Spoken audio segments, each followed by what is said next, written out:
So the first time period is late 1800s, particularly 1860s. That's when the 5 women who served at the Whitney plantation would have been living and working. The second time period is the early 1900s because we want to honor the time that murder was in the house. The last time period is modern day, you and I. Now, I'm a big fan of Octavia Butler. Anyone familiar with her work? She's an amazing writer. She was one of the people who really thrust people of color into the conversation about science fiction. I think if you are a Black person, our whole lives have always been about science fiction. But she has a number of beautiful books that actually kind of really harken back to this beautiful concept of Afro-futurism, which is a term that really kind of represents this notion that there is potentially a space where people of color and Black people are well, whole, safe, and free.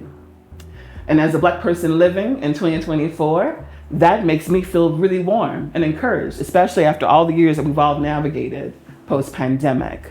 And the reality is that even in 2024, when I leave you at this gathering today, if I were to take off on foot, as a person who is big and Black and going blind, the likelihood that I might actually reach my home 30 minutes away without being pulled over or questioned is very slim. So as you can see, we have work to do, and that's the power of history. By sharing these stories, you increase awareness. So those are the time periods, late 1800s, early 1900s, present day. So I thought to myself, how can we combine all of these things? Oh, right, a portal. And for any book nerd, then you're probably quietly championing the portal action as well. So how can we build a portal? First sketch, I had a time machine. When I came to sit in here, I was like, that won't work. That will be weird. And I love weird, but that was a little too weird for me to build a time machine. Second sketch said, what if we do some version of a portal situation and have it be implied? So we go on a sourcing trip, and my amazing 7-year-old daughter says, Mama, look at that beautiful suitcase. It's really old. I love how kids emphasize really old, right? Like when I told her I was 45, you're really old. I was like, honey, just keep living. So she found the Samsonite suitcase. Now for anyone who grew up near grandparents or aunties or uncles that you adore, Samsonite was everything, honey. Anybody ever had a Samsonite suitcase or knew a, right? Oh, you were really doing something. And when you got to travel with your Samsonite suitcase, look out. So I have a Samsonite suitcase story. I was 7, my great-grandmother gave me one. It had a little pop-up, the mirror in the back. I was putting on lipstick, sneaking my mom's makeup. It was a whole thing. So when I saw this, I immediately run down the lobby and I say, we've got to take it now, in a very Lord of the Rings way that frightened people. But we checked out and I thought, this is a divine thing because now it makes sense. So this portal of the room is what allows all of these women to come together and allows us to be together as well, in my mind. So we have this beautiful suitcase, and inside the suitcase, you will actually see several things. So you will always see in my shows a drum.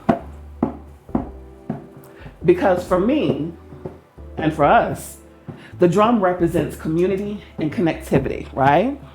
The drum. Also, a beautiful fact is that whenever you're in a room with at least 5 more people for 15 minutes or more, your heartbeats begin to sync. So you are now all family. You're welcome. The drum is always there. Also, any woman knows that if you're traveling, honey, you better have you a good traveling hat. I said, let's give these women what they didn't have in life. So we got a beautiful traveling hat that actually dates back to the 1940s. In the portal. We also have a place setting. I like to imagine that possibly they may be invited to dinners. Maybe they stop off in my favorite time period, the Harlem Renaissance. Maybe they're enjoying a dinner or having a beautiful jazz set playing in the background. Just maybe they're enjoying themselves since it was something that wasn't a part of their reality. I wanted to give that to them with this show.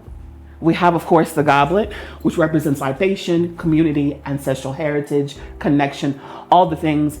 In almost all of our ethnic backgrounds, there is some version of a beautiful goblet that was used to mark those beautiful celebrations and rites of passage. You will also see, that came original with it, a Samsonite hanger. Honey, when I popped that suitcase open and saw that original hanger, I literally leapt for joy.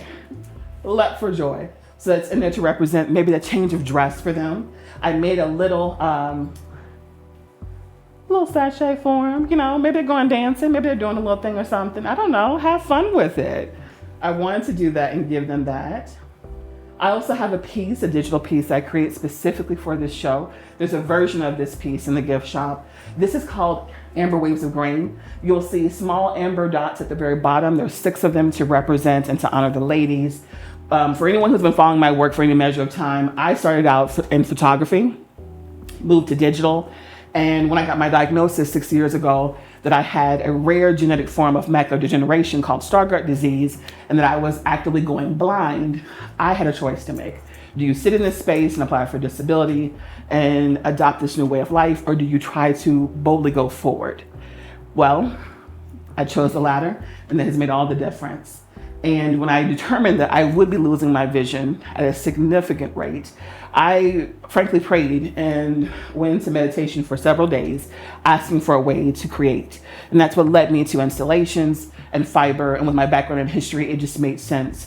So this piece is special because all of my shows going back almost 6 years or so used to be all digital, 20 pieces or all photography. I don't have the capacity to do that anymore because my central vision is almost gone. I only now mainly have my peripheral vision. So this is a little homage to what was done before. We have the candles here to kind of anchor the table and to represent the fire that burns within all of us. Of course, you have all these little things that are odes to the table. Again, theme and consistency.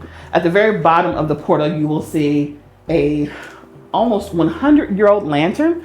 It's meant to represent this knowing and this connection that when we are in alignment and when we feel supported and when we feel loved, things do continue. If you have someone that you deeply care for, that is your ancestor, that has transitioned maybe over the last year, maybe it was years ago. How many of us in this room see something on TV, hear a song, or have a memory, and it just brings the biggest smile to your face?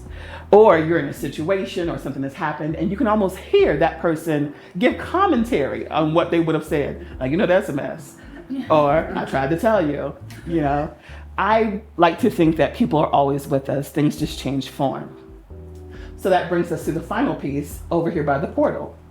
These are, of course, coffee sacks that have been aged to anchor everything, to represent the economy and culture and lead to the next space. But before we go to the next space, you'll see a dashiki. The dashiki was purchased in 1976, I believe, by my late grandfather, my chosen ancestor for the show, for my grandmother. And my grandfather was a civil rights leader. He helped to integrate all of North Louisiana. My mom is our version of Ruby Bridges, Carolyn Jones. At 5, she integrated North Louisiana in school. He was an educator, he was a pastor, and he traveled extensively, visiting every single continent except for Antarctica. And he was an extraordinary example of what it means to come from extreme poverty. His mother was born on a plantation, and he brought them out. I like to think on some level I am the extension of this work. So selfishly in all my shows, I try to include my ancestors just because I like having them around. And he bought that dashiki from my grandmother in a small village from a woman in the middle of Benin and Ghana. Now that's relevant because for the majority of the persons who actually settled, who were brought to the South, many of them either came from Ghana or from Benin. 12.5 million of them to be exact. So he would have no idea, of course, of that connection in that time, but the fact that it actually honors the women at this table, because having served in Louisiana, likely these 5 women had roots in either Ghana or Benin. Which leads us to the table. When I came into this room 5 months ago, this table was at least 4 feet longer. It was covered in a beautiful, pristine white tablecloth, and it had amazing plates and dinnerware on it, right? We ushered in a space. We made the table shorter. We took the leaf out. We wanted it to be a small, intimate space. And we started the process of reclaiming me and my beautiful team, Shanna Bupp, contributing artist, and Katie McWeeny, who is based in the Asheville area, who created these plates, who's a gifted ceramicist. When we wanted to create the table, we wanted to create something that would honor them in real time. So all of these plates were done by Katie. Katie had to actually throw, that fancy ceramicist term I learned from Katie, she had to actually throw 200 plates just to get the ones for this table. 200 plates. And I offered her interpretation of the show for the design. And we came up with these beautiful colors. Blue is consistent throughout the show. Blue is representative of the waters we've crossed for the transatlantic slave trade. It also represents the water that we're carried in for 9 months. All of us come from water and the healing power of water. So we wanted to honor that. Also, a beautiful fun fact is, until I met with Novoyo to ask for permission to honor her grandmother, I did not know that her grandmother's favorite color was blue. So much so that in her room at her home, there were various shades of blue. And that to me just felt like a beautiful confirmation. So lastly, the blue throughout the show is to honor her beautiful grandmother. You will see gold as an accent color. And you will also see cracks in the plates. Feel free to get up closely to the plates. You're welcome to take pictures when the show wraps and share them as well, or keep them for your own purposes. We wanted to do that because we wanted to honor this beautiful notion that in our society, oftentimes when something is broken, what's the first thing you do? You drop a plate. Oh, I gotta throw that away. Immediately we shift into that space. But what if, much like the beautiful Japanese practice of kintsugi, we embrace the cracks, because the cracks are what make us who we are. And what if we, dare I say it, own the cracks boldly and put a little gold shimmer on the crack? I mean, what would happen then? I'm just saying. So we wanted to do that for the table.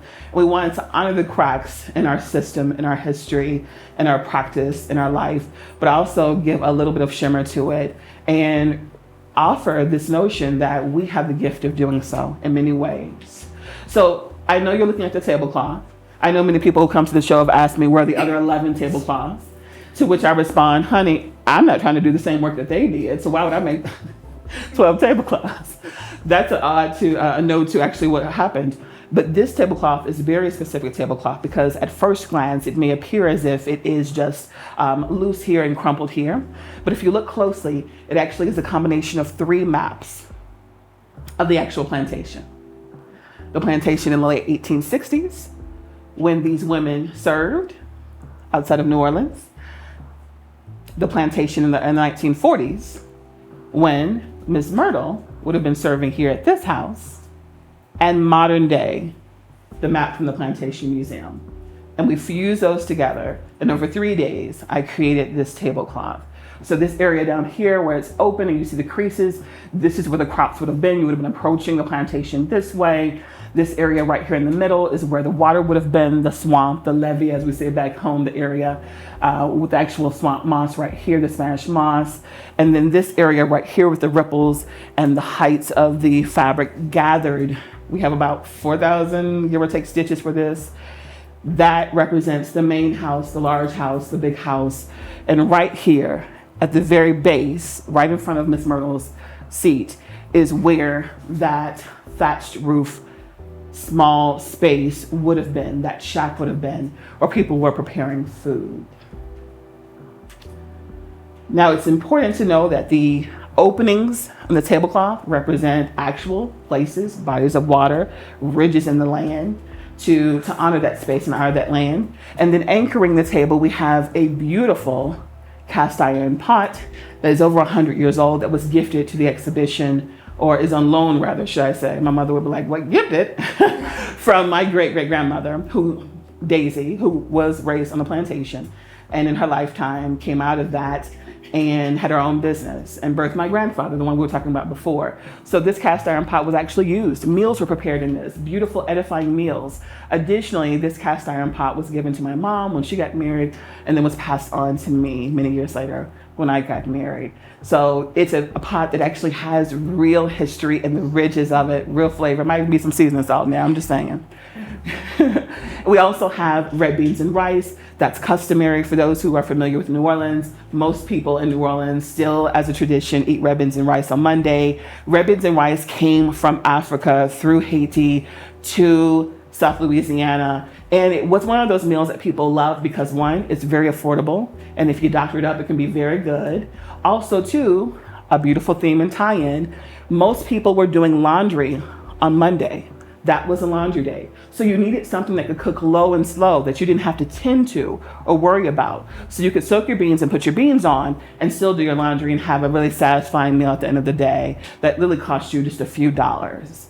Now in my house, we still eat red beans. And for many people who no longer live in the South, wherever they have gone or moved to, they carry on that tradition.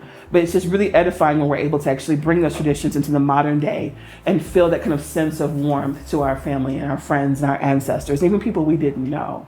You will see on the table, there are no forks or knives. That is intentional. Why? Forks and knives represent historically the pulling apart of things, pillaging, the separation of things. And while they're valuable, and if you're eating a steak, very necessary for the purposes of this table, we did not want anything that suggested that they would be pulled apart or moved or shifted. Additionally, you will only see spoons. Spoons date back to about 11,000 BC around Egypt, and they are meant to represent what? The cipher, continuation, circle, the womb, and birth. It's a very feminine utensil. Also, it suggests that maybe these women are now having a seat at the table and get a chance to actually partake, which would not have been the case in their lifetimes as well. You will also see the goblets as customary with libations and passing on honor and history and culture. And the final thing on the tables that we'll discuss is the fleur-de-lis. So for anyone who is a Saints fan in here, you probably have the fleur-de-lis all over your house. For anyone who just happens to like shiny things, you can find these almost in every store in terms of decor. And I too, up until a few years ago, loved the fleur-de-lis. My last name is Duplessis. My husband is from the Bayou in Louisiana. And it just seemed like one of those quintessential Louisiana type things. But when I started doing the research on it, I was very surprised to know that the fleur-de-lis has its roots in the southern part of France and to French aristocracy. Fun note, the very top of this building has beautiful ironwork from the late 1800s. And what would you say is at the top of the ironwork? The fleur-de-lis. So even here, states and energies away, it still came to represent class and that notion of having all the things. For many people who are unaware, the fleur-de-lis has a very different feeling to people who have studied history and slavery. When a slave gathered the courage to run away, if they were caught, they would either be killed, but if they had a great value to the slave owner, then they would be branded so that they could be taught a lesson. So you can actually see photographs of slaves with fleur-de-lis on their shoulders. If by some reason that didn't silence you and shift your energy and you wanted to run away again, you just believed you could actually make it away this time, you better hope that you did, because if you didn't, they would cut your hamstrings. So when I learned that history of the fleur-de-lis and of countless petitions by historical groups across the South to actually have it recalled and the resistance that many people met with that, it took on a different meaning for me. And much like our history, when we begin to pull back the layers, there's no telling what you may find. But I think this is the part that really offers us restoration. No one in this room was around when these things originated. So by offering these shows and partnering conversation, I never directly go into a show with the intention of saying these horrible things happen and you are responsible, because it's not true. I go into each conversation with the beautiful notion and hope that by sharing this, we prevent it from coming back or occurring again. And additionally, we know, because we weren't connected to that directly, that we can shift the energy with our children and our friends and our family members. This is not Black history. This is not Southern history. This is not history of the enslaved. This is American history. And it happened. And anyone living and breathing right now of any capacity, on some level, should acknowledge that there's a measure of gratitude and love and care, there's that word again, care, that we owe to these women that served and all of the millions of people, 14.5 million and counting, whose names we do not know.